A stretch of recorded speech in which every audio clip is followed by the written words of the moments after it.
ఈరోజు వీడియోలో school attendance యాప్లో టీఏఆర్ఎల్ టెర్ల్ ఎండ్లైన్ టెస్ట్ మార్క్స్ని అంటే టీఆర్ఎల్ ఎండ్లైన్ టెస్ట్ యొక్క ఫలితాలను మనం ఎలా నమోదు చేయాలనే విషయం గురించి ఈరోజు వీడియోలో మనం ఒకసారి చూద్దాం.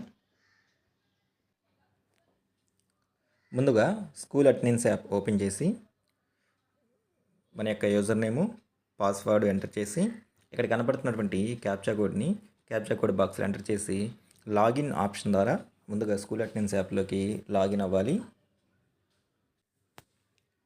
లాగిన్ అయిన తర్వాత స్క్రీన్ని కొంచెం కిందకి ఇలా స్క్రాల్ చేసుకుంటూ వెళ్తే చివరిలో మనకి టీఏఆర్ఎల్ టెర్ల్ అని చెప్పేసి ఇక్కడ సపరేట్గా ఒక ఐకాన్ ఉంది.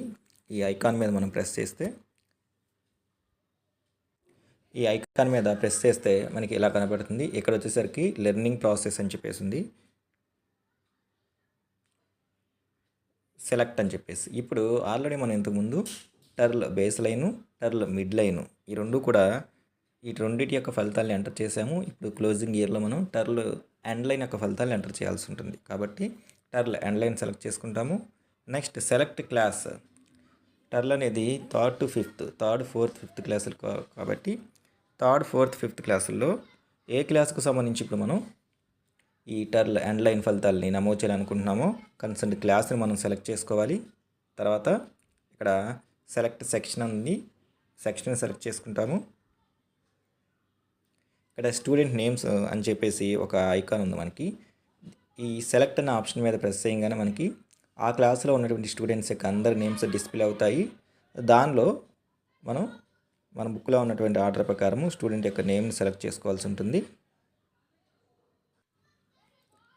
ఒక స్టూడెంట్ యొక్క నేమ్ని సెలెక్ట్ చేసుకున్న తర్వాత మనకి వచ్చేసరికి ఇక్కడ స్టేటస్ దగ్గర అటెండెడ్, కన్సర్న్ స్టూడెంట్ ఆ ఆన్లైన్ టెస్ట్ కనుక అటెండెడ్ అయితే అటెండెడ్, నాట్ అటెండెడ్ అయితే నాట్ అటెండెడ్ సెలెక్ట్ చేసుకుంటాము. నెక్స్ట్ తర్వాత వచ్చేసరికి శాంపుల్ నెంబర్. ఈ శాంపుల్ నెంబర్ వచ్చేసరికి ఇంతకుముందు మనం మిడ్ లైన్కి కండక్ట్ చేసినప్పుడు అప్పుడు ఇచ్చినటువంటి శాంపుల్ నెంబర్ ఆల్రెడీ ఇక్కడ డిస్ప్లే అవుతూ ఉంటుంది. ఇప్పుడు ప్రెజెంట్ మనం ఏ శాంపుల్ నెంబర్ అయితే కన్సర్న్ స్టూడెంట్కి ఇచ్చామో ఆ శాంపుల్ నెంబర్ని సెలెక్ట్ చేసుకుంటాము. నెక్స్ట్ తర్వాత వచ్చేసరికి రీడింగ్ యాక్టివిటీకి సంబంధించి మిడ్ లైన్ కండక్ట్ చేసినప్పుడు కన్సర్న్ స్టూడెంట్ ఏ స్టేజ్లో ఉన్నాడో అది ఆ లాంగ్వేజ్ కింద ఇక్కడ మనకి డిస్ప్లే అవుతుంది, 4th పారా లెవెల్ అని చెప్పేసి.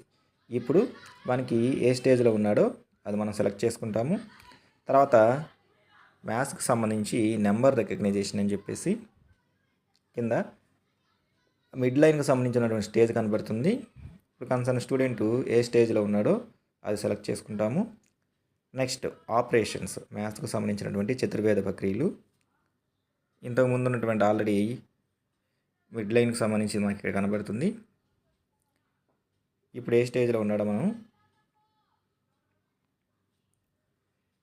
అప్డేట్ చేసి కింద ఉన్నటువంటి అప్డేట్ అనే ఆప్షన్ మీద మనం ప్రెస్ చేయాలి. అప్డేట్ అనే ఆప్షన్ మీద ప్రెస్ చేయగానే మనకి ఈ విధంగా అసెస్మెంట్ డేటా సబ్మిటెడ్ సక్సెస్ఫుల్లీ అని చెప్పేసి కనబడుతుంది. ఇలా అసెస్మెంట్ డేటా సబ్మిటెడ్ సక్సెస్ఫుల్లీ అని కనిపించగానే మన కన్సర్న్ స్టూడెంట్కి సంబంధించినటువంటి టెర్ల్ ఆన్లైన్కి సంబంధించినటువంటి డేటా సక్సెస్ఫుల్గా సబ్మిట్ అయినట్టు లెక్క. ఈ విధంగా స్కూల్ అటెండెన్స్ యాప్లో ప్రతి స్టూడెంట్కి కూడా అంటే 3rd to 5th క్లాస్లో ఉన్నటువంటి ప్రతి విద్యార్థికి కూడా టెర్ల్కి సంబంధించినటువంటి ఆన్లైన్ ఫలితాలు మనం నమోదు చేయాల్సి ఉంటుంది.